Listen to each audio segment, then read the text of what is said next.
ಆರ್ಎಸ್ಎಸ್ನ ವಿರುದ್ಧ ಸಚಿವ ಪ್ರಿಯಾಂಕ ಖರ್ಗೆ ಅವಹೇಳನಕಾರಿ ಹೇಳಿಕೆಗಳನ್ನು ಕೊಟ್ಟಿದ್ದಾರೆ ಅನ್ನುವಂತಹ ಆರೋಪದ ಮೇಲೆ ಈಗ ಸಚಿವ ಪ್ರಿಯಾಂಕ ಖರ್ಗೆಗೆ ಮಾನಹಾನಿ ಕೇಸ್ ದಾಖಲಾಗಿರುವಂತದ್ದು ಜನಪ್ರತಿನಿಧಿಗಳ ವಿಶೇಷ ನ್ಯಾಯಾಲಯದಲ್ಲಿ ಈ ಒಂದು ಆದೇಶ ಪ್ರಕಟ ಆಗಿದೆ ಅಂತಾನೆ ಹೇಳ್ಬೋದು. ಅಂದ್ರೆ ಜನಪ್ರತಿನಿಧಿಗಳ ನ್ಯಾಯಾಲಯದ ನ್ಯಾಯಾಧೀಶ ಆಗಿದ್ದಂತಹ ಸಂದೀಪ್ ಪಾಟೀಲ್ ಅವರು ಈ ಒಂದು ಆದೇಶವನ್ನು ಕೂಡ ಮಾಡಿರುವಂತದ್ದು. ಅಂದ್ರೆ 2025ರಲ್ಲಿ ಆರ್ಎಸ್ಎಸ್ ನ ವಿರುದ್ಧ ಅವಹೇಳನಕಾರಿ ಮಾತುಗಳನ್ನ ಹೇಳಿದ್ರು. ಹಾಗಾಗಿ ಇವರ ವಿರುದ್ಧ ಈಗ ತೇಜಸ್ ಅಂದ್ರೆ ಆರ್ಎಸ್ಎಸ್ ನ ಸ್ವಯಂ ಸೇವಕ ತೇಜಸ್ ಅವರು ಕೋರ್ಟಿಗೆ ಅರ್ಜಿಯನ್ನ ಸಲ್ಲಿಸಿದ್ರು. ಆ ಸಂದರ್ಭದಲ್ಲಿ ಈ ಒಂದು ಅರ್ಜಿಯನ್ನ ಪರಿಗಣನೆ ಮಾಡಿದಂತಹ ಪರಿಶೀಲನೆ ಮಾಡಿದಂತಹ ಕೋರ್ಟ್ ಜನಪ್ರತಿನಿಧಿಗಳ ವಿಶೇಷ ನ್ಯಾಯಾಲಯ ಈಗ ಆದೇಶವನ್ನು ಕೂಡ ಹೊರಡಿಸಿರುವಂತದ್ದು. ಅಂದ್ರೆ ಸಚಿವ ಪ್ರಿಯಾಂಕ ಖರ್ಗೆ ಮತ್ತೆ ಶಾಸಕ ಹ್ಯಾರಿಸ್ ಅವರ ವಿರುದ್ಧನೂ ಕೂಡ ಈ ಒಂದು ಕೇಸ್ ದಾಖಲಾಗಿರುವಂತದ್ದು ಮತ್ತೆ ಕೋರ್ಟ್ ನೋಟಿಸ್ ಅನ್ನು ಕೂಡ ಕೊಡಲಾಗಿದೆ ಅಂತಾನೆ ಹೇಳ್ಬೋದು. ಒಂದಷ್ಟು ಈಗ ಸೋಷಿಯಲ್ ಮೀಡಿಯಾದಲ್ಲಿ ಈ ಬಗ್ಗೆ ಚರ್ಚೆ ಆಗ್ತಿದೆ. ಅಂದ್ರೆ ಯಾವಾಗಲೂ ಕೂಡ ಆರ್ಎಸ್ಎಸ್ ನ ವಿರುದ್ಧ ಸಚಿವ ಪ್ರಿಯಾಂಕ ಖರ್ಗೆ ಅವರು ಹರಿಹಾಯ್ತಾ ಇದ್ರು, ಮಾಧ್ಯಮದ ಮುಂದೆ ಮಾತನಾಡ್ತಾ ಇದ್ರು, ಆರೋಪಗಳನ್ನ ಮಾಡ್ತಾ ಇದ್ರು. ಆರ್ಎಸ್ಎಸ್ ಇನ್ನೂ ಕೂಡ ನೋಂದಣಿ ಮಾಡ್ಕೊಂಡಿಲ್ಲ, ಇತ್ತೀಚೆಗೆ ಆರ್ಎಸ್ಎಸ್ ನೋಂದಣಿಗೆ ನಾನು ಹಣವನ್ನು ಕೊಡ್ತೀನಿ ಅನ್ನುವಂತಹ ಮಾತುಗಳನ್ನು ಕೂಡ ನೋಂದಣಿ ಮಾಡ್ಲಿಕ್ಕೆ ಹಣವನ್ನು ಕೊಡ್ತೀನಿ ಅನ್ನುವಂತಹ ಮಾತುಗಳನ್ನು ಕೂಡ ಹೇಳ್ತಾ ಇದ್ರು. ಅಂದ್ರೆ 2025ರಲ್ಲಿ ಏನು ಆರ್ಎಸ್ಎಸ್ ನ ವಿರುದ್ಧ ಏನು ಮಾತನಾಡಿದ್ರು, ಅಂದ್ರೆ ಆರ್ಎಸ್ಎಸ್ ನ ವಿರುದ್ಧ ಮಾನಹಾನಿ ಅಥವಾ ಪ್ರಚೋದನಕಾರಿ ಆದಂತಹ ಒಂದಷ್ಟು ಹೇಳಿಕೆಗಳನ್ನ ಕೊಟ್ಟಿದ್ದಾರೆ ಅನ್ನುವಂತಹ ಆರೋಪದ ಮೇಲೆ ಆರ್ಎಸ್ಎಸ್ ನ ಸ್ವಯಂ ಸೇವಕ ತೇಜಸ್ ಅನ್ನುವಂತಹ ವ್ಯಕ್ತಿ ಕೋರ್ಟಿಗೆ ಅರ್ಜಿಯನ್ನ ಹಾಕ್ತಾರೆ. ಆ ಒಂದು ಅರ್ಜಿಯನ್ನ ಪರಿಶೀಲನೆ ಮಾಡ್ತಾರೆ. ಅದಾದ ನಂತರದಲ್ಲಿ ಜನಪ್ರತಿನಿಧಿಗಳ ವಿಶೇಷ ನ್ಯಾಯಾಲಯ ನ್ಯಾಯಾಧೀಶರು ಸಂದೀಪ್ ಪಾಟೀಲ್ ಅವರು ಈಗ ಆದೇಶವನ್ನು ಕೂಡ ಹೊರಡಿಸಿರುವಂತದ್ದು.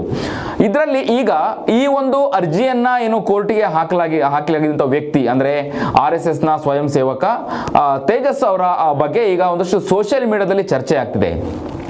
ಅಂದ್ರೆ ಸ್ವತಃ ಅವರೇ ತಮ್ಮ ಪರಿಚಯನ ಮಾಡಿಕೊಂಡಿರೋ ಬಗ್ಗೆ ಈಗ ಹೆಚ್ಚು ಸೋಷಿಯಲ್ ಮೀಡಿಯಾದಲ್ಲಿ ಚರ್ಚೆ ಆಗ್ತಿದೆ. ಒಂದು ಕಡೆ ಈಗ ಸಚಿವ ಪ್ರಿಯಾಂಕ ಖರ್ಗೆಗೆ ಮತ್ತೆ ಶಾಸಕ ಹ್ಯಾರಿಸ್ ಅವರಿಗೆ ಕೋರ್ಟ್ ನೋಟಿಸ್ ಅನ್ನ ನೀಡಿದ್ರೆ, ಇನ್ನೊಂದು ಕಡೆ ಏನು ಆರ್ಎಸ್ಎಸ್ ನ ವಿರುದ್ಧ ಅವಹೇಳನಕಾರಿ ಮಾತುಗಳನ್ನ ಆಡಿದ್ರು, ಭಾಷಣವನ್ನ ಮಾಡಿದ್ರು ಅನ್ನುವಂತಹ ಅರ್ಜಿಯನ್ನ ಹಾಕಿದ್ರಲ್ಲ ತೇಜಸ್ ಅವರ ಹಿನ್ನೆಲೆ ಏನು, ತೇಜಸ್ ಯಾರು, ಈ ವ್ಯಕ್ತಿಯ ಹಿನ್ನೆಲೆ ಏನ್ ಕೆಲಸ, ಈ ಬಗ್ಗೆನೂ ಕೂಡ ಸೋಷಿಯಲ್ ಮೀಡಿಯಾದಲ್ಲಿ ಈಗ ಕಾಂಗ್ರೆಸ್ ಅವರು ಅವರ ಬಯೋಡೇಟಾ ಅಥವಾ ಅವರು ಕೋರ್ಟಿಗೆ ಸಲ್ಲಿಸಿದಂತಹ ಅರ್ಜಿಯನ್ನೇ ಈಗ ಮುಂದಿಟ್ಟುಕೊಂಡು ಒಂದಷ್ಟು ಸೋಷಿಯಲ್ ಮೀಡಿಯಾದಲ್ಲಿ ವೈರಲ್ ಮಾಡ್ತಾ ಇದ್ದಾರೆ. ಅಂದ ಹಾಗೆ ಆರ್ಎಸ್ಎಸ್ ನ ಕಾರ್ಯಕರ್ತ ತೇಜಸ್ ಯಾರು, ತೇಜಸ್ ನ ಪರಿಚಯ ಏನು ಅಂತ ಹೇಳಿ ನೋಡೋದಾದ್ರೆ ಸ್ವತಃ ತೇಜಸ್ ಅವರೇ ಹೇಳ್ಕೊಂಡ ಹಾಗೆ ನಾನು ಅಂದ್ರೆ ಸಮಾಜಮುಖಿ ಕೆಲಸವನ್ನ ಮಾಡ್ತಾ ಇದ್ದೆ, ಅಂದ್ರೆ ಕೋವಿಡ್ ಸಂದರ್ಭದಲ್ಲಿ ನಾನು ಜನಗಳ ಸೇವೆಯನ್ನ ಮಾಡಿದ್ದೆ, ಹಾಗೇನೆ ಬೀದಿ ನಾಯಿಗಳಿಗೆ ನಾನು ಆಹಾರವನ್ನ ಹಾಕ್ತಾ ಇದ್ದೆ ಅನ್ನುವಂಥದ್ದನ್ನು ಕೂಡ ಉಲ್ಲೇಖ ಮಾಡಿದ್ದಾರೆ. ಇದನ್ನೇ ಈಗ ಕಾಂಗ್ರೆಸ್ನವರು ಅಸ್ತ್ರವನ್ನಾಗಿ ಬಳಸ್ಕೊಂಡಿದ್ದಾರೆ. ಅಂದ್ರೆ ಆರ್ಎಸ್ಎಸ್ ಅವರಿಗೆ ಯಾವುದೇ ರೀತಿಯಾದಂತಹ ಒಂದು ಉದ್ಯೋಗ ಇಲ್ಲ ಅಥವಾ ಆರ್ಎಸ್ಎಸ್ ನ ಒಂದು ಸಂಘಟನೆ ನೋಂದಣಿ ಆಗಿಲ್ಲ, ಅಧಿಕೃತವಾದಂತಹ ಒಂದು ಸಂಘಟನೆ ಅಲ್ಲ, ಇವರಿಗೆ ಏನ್ ಕೆಲಸ ಯಾವುದು ಅಂದ್ರೆ ಬೀದಿ ನಾಯಿಗಳಿಗೆ ಆಹಾರ ಹಾಕುವಂತಹ ಕೆಲಸನ, ಇದನ್ನು ಕೂಡ ಈಗ ಕಾಂಗ್ರೆಸ್ನ ನಾಯಕರು ಕೆಲವರು ಸೋಷಿಯಲ್ ಮೀಡಿಯಾದಲ್ಲಿ ಇದನ್ನ ಹಂಚಿಕೊಂಡಿದ್ದಾರೆ. ಈ ಬಗ್ಗೆ ಕಮೆಂಟ್ಗಳನ್ನು ಕೂಡ ಮಾಡ್ಲಿಕ್ಕೂ ಕೂಡ ಮುಂದಾಗಿರುವಂತದ್ದು. ಹಾಗಾಗಿ ಒಂದು ಕಡೆ ಏನು ಆರ್ಎಸ್ಎಸ್ ನ ವಿರುದ್ಧ ಹಿಂದಿನಿಂದಲೂ ಕೂಡ ಸಚಿವ ಪ್ರಿಯಾಂಕ ಖರ್ಗೆ ಅವರು ಕೂಡ ಟ್ವೀಟ್ ಮಾಡ್ತಾ ಇದ್ರು, ಮಾಧ್ಯಮದ ಮುಂದೆನೂ ಕೂಡ ಮಾತಾಡ್ತಾ ಇದ್ರು.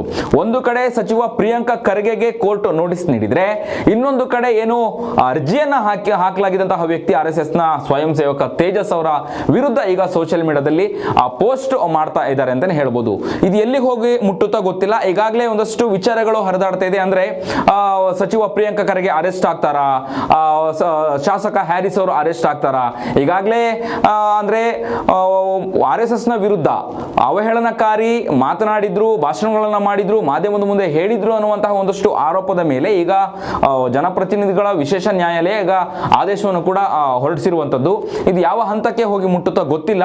ಈಗಾಗಲೇ ಆರ್ಎಸ್ಎಸ್ ನ ವಿರುದ್ಧನೂ ಕೂಡ ಒಂದು ಪತ್ರನೂ ಕೂಡ ಬರೆಯಲಾಗಿತ್ತು. ಅಂದ್ರೆ ಮೋಹನ್ ಭಾಗವತ್ ಅವರಿಗೆ ಆರ್ಎಸ್ಎಸ್ ನ ಬಗ್ಗೆ ಸುಮಾರು 8 ಅಂಶಗಳನ್ನ ಉಲ್ಲೇಖಿಸಿ ಪತ್ರಗಳನ್ನು ಕೂಡ ಬರೆಯಲಾಗಿತ್ತು. ಇದಾದ ನಂತರದಲ್ಲಿ ಈಗ ಕೋರ್ಟ್ನ ಆದೇಶ ನಿಜಕ್ಕೂ ಇದು ಒಂದು ರೀತಿಯಾದಂತಹ ಪ್ರಿಯಾಂಕ ಖರ್ಗೆಗೆ, ಶಾಸಕ ಹ್ಯಾರಿಸ್ ಅವರಿಗೆ ಶಾಕ್ ಅಂತಾನೆ ಹೇಳ್ಬೋದು. ಹೆಚ್ಚಿನ ವಿಡಿಯೋಗಳಿಗೆ ಪ್ರತಿಧ್ವನಿ ಯೂಟ್ಯೂಬ್ ಚಾನೆಲ್ ಸಬ್ಸ್ಕ್ರೈಬ್ ಮಾಡಿ, ಬೆಲ್ ಐಕಾನ್ ಕ್ಲಿಕ್ ಮಾಡಿ.